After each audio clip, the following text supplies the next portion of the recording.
pessoal, somos graduandos do curso de Fisioterapia da Universidade Estadual do Sudoeste da Bahia, né, a UESB, e hoje nós iremos apresentar aqui sobre as respostas circulatórias ao exercício. E o nosso grupo é formado por mim, Gislan Sena, Verônica Lima, Thalita Aparecida e Gabriel Fontana. Bom, as alterações na frequência cardíaca e na pressão arterial que ocorrem durante o exercício refletem um tipo e a intensidade do exercício realizado, a duração do exercício e as condições ambientais sob as quais o trabalho foi realizado. Como, por exemplo, a frequência cardíaca e a pressão arterial são mais altas durante o trabalho com os braços, em comparação, quando a gente para observar, durante o trabalho com as pernas, a determinado consumo de oxigênio. Além disso, o exercício realizado sob condições de calor, umidade, ele vai resultar em frequências cardíacas mais altas, se comparado aos mesmos exercícios realizados sob condições em ambientes mais frios. A influência emocional, né, quando falamos de influência emocional, queremos dizer que o exercício submáximo, que é realizado em uma atmosfera emocionalmente carregada, ela vai resultar, né, em frequências cardíacas e pressões arteriais muito mais altas, em comparação, se a gente observar, quando o mesmo trabalho ele é realizado em um ambiente psicologicamente neutro. Essa elevação emocional da frequência cardíaca e pressão arterial em resposta ao exercício, ela é mediada por um aumento da atividade do sistema nervoso simpático. Se o exercício é máximo, como por exemplo em uma corrida de 400 metros, um alto nível emocional, né, eleva a frequência cardíaca e a pressão arterial pré-exercício, mas geralmente sem alterar o pico de frequências cardíacas nem a pressão arterial observados durante o exercício propriamente dito. Então, na transição do repouso para o exercício, o início do exercício ele terá um rápido aumento na frequência cardíaca, no volume sistólico e também no débito cardíaco. Nessa imagem aí, foi demonstrada que a frequência cardíaca e o débito cardíaco começam a aumentar no primeiro segundo depois do início da contração muscular. Então, se a taxa de trabalho for constante e estiver abaixo do limiar do lactato, um platô de estado estável, em termos de frequência cardíaca, volume sistólico e também de débito cardíaco, será alcançado dentro de 2 a 3 minutos.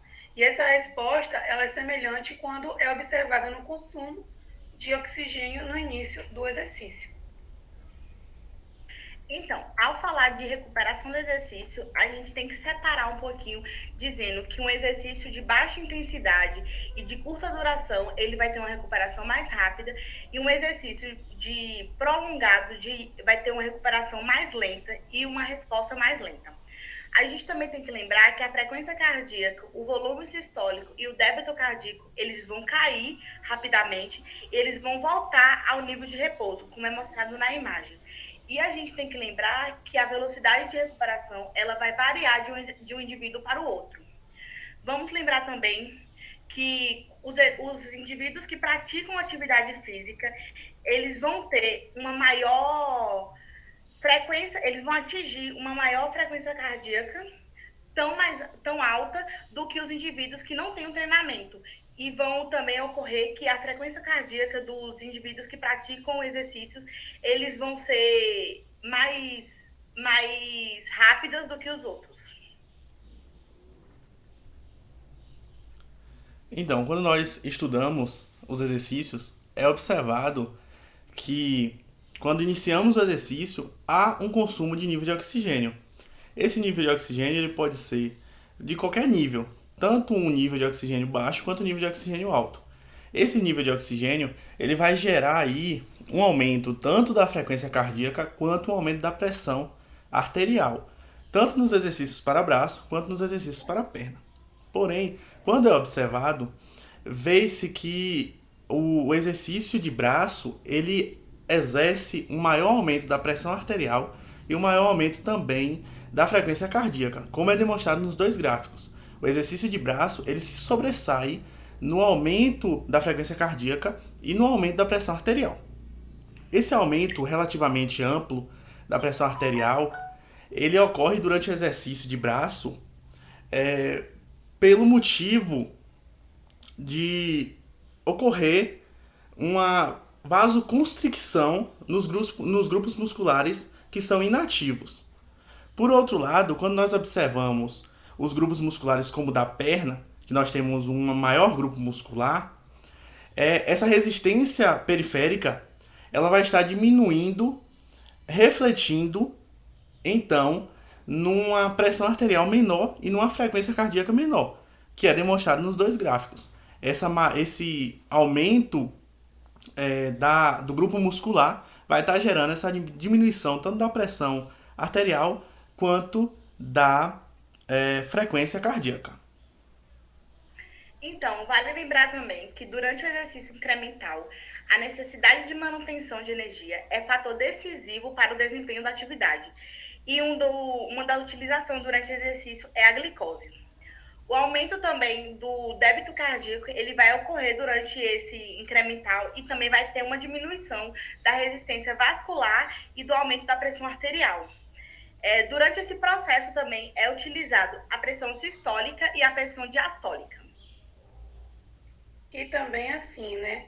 O aumento da frequência cardíaca e da pressão arterial sistólica, que ocorre durante o exercício, ele resulta no aumento da carga do trabalho sobre o coração. E a demanda metabólica, ela é aumentada, imposta no coração durante o exercício e pode ser estimada por meio de exames do produto duplo. E esse produto duplo, ele é conhecido como produto de frequência-pressão e é calculado multiplicando a frequência cardíaca, né, pela pressão arterial sistólica.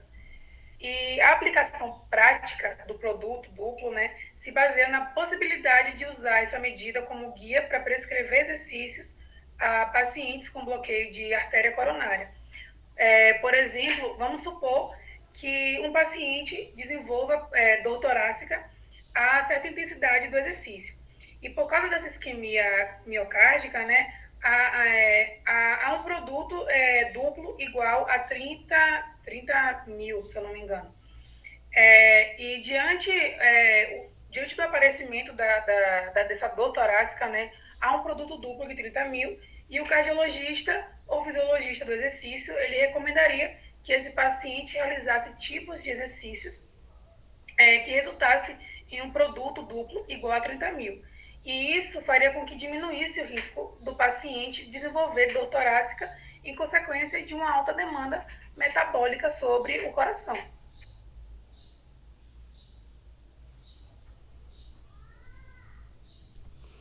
O exercício intermitente. Quando nós falamos do exercício intermitente, ele é também chamado de HIIT. O exercício intermitente ele vai ser um treino onde ele não vai ter intervalos, ele não vai ser um exercício contínuo, porém é um exercício de alta intensidade. Então ele apresenta os intervalos como qualquer treino de academia, porém sempre procurando a alta intensidade. Esse exercício, como eu falei, citei anteriormente, todo tipo de exercício que gere um consumo de oxigênio, ele vai gerar um aumento da frequência cardíaca e um aumento da pressão arterial. E, justamente por conta disso, quando o exercício ele cessa, né, como foi citado pela minha colega anteriormente, tende-se ao organismo voltar aos níveis de repouso, gerando uma queda dessa frequência cardíaca e uma queda da pressão arterial.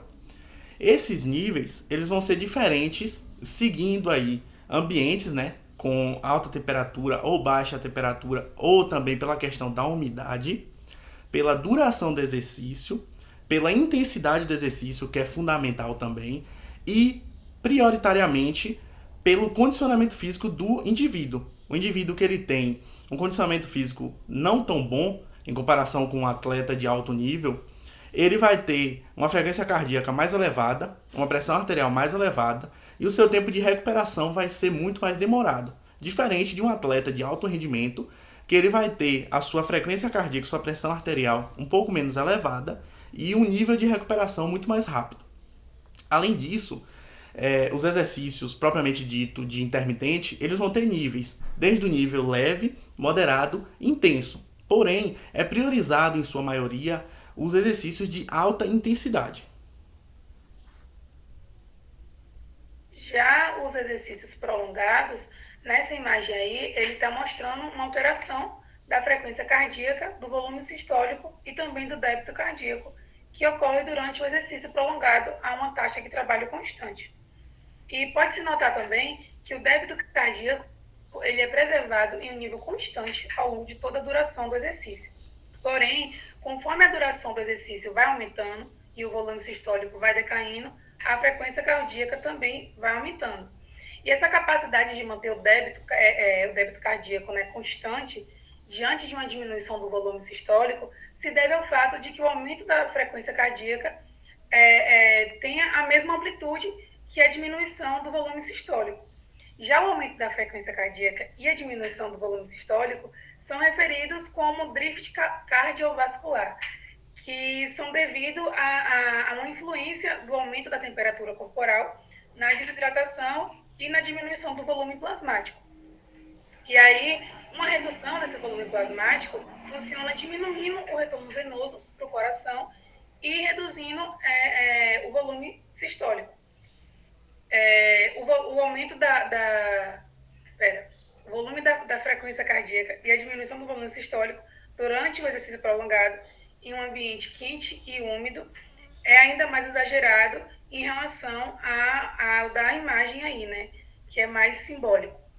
E aí, com isso, o capítulo, ele dá um exemplo que durante uma maratona, com duração de 2 horas e meia, mais ou menos, realizada a uma taxa de trabalho de 70% a 75% de VO2 máximo, frequências cardíacas máximas podem ser mantidas na última hora da corrida. E nisso é questionado, né, se o exercício prolongado a frequências cardíacas elevadas impõe risco de lesão cardíaca. E a resposta é quase sempre não, para indivíduos mais saudáveis, né? Porém, mortes súbitas por causas cardíacas, né, podem ocorrer entre indivíduos de todas as idades durante os exercícios. Então, a regulação dos ajustes cardiovasculares ao exercício. Esses ajustes cardiovasculares, eles ocorrem no início do exercício e eles ocorrem de forma rápida. Exemplo, 1 segundo após o começo da contração muscular durante o exercício, vai ter um estímulo do simpático do coração. Também a gente tem que lembrar um pouquinho sobre a teoria do comando. Mas o que é essa teoria do comando central? Ela refere-se a um motor que vai ser desenvolvido junto ao encéfalo, né? Essa teoria, ela vai ter um controle no cardiovascular e ele vai dizer o quê? Ele vai se argumentar que as alterações cardiovasculares iniciais, elas vão ocorrer no começo da execução do exercício dinâmico e vão ser decorrentes durante os sinais motores cardiovasculares, centralmente, né? Por quê? Porque estabelece um padrão geral de resposta cardiovascular.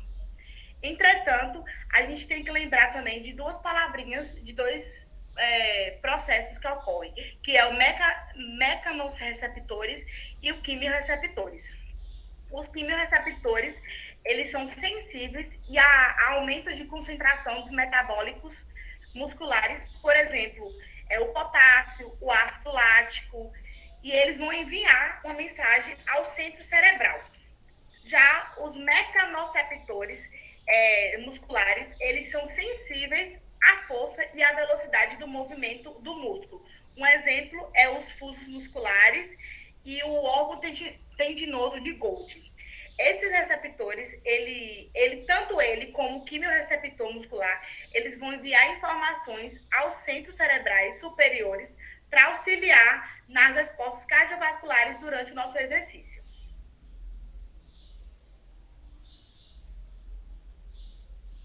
E assim a gente encerra o nosso trabalho e agradecemos a atenção de todos por assistir e qualquer dúvida pode colocar nos comentários.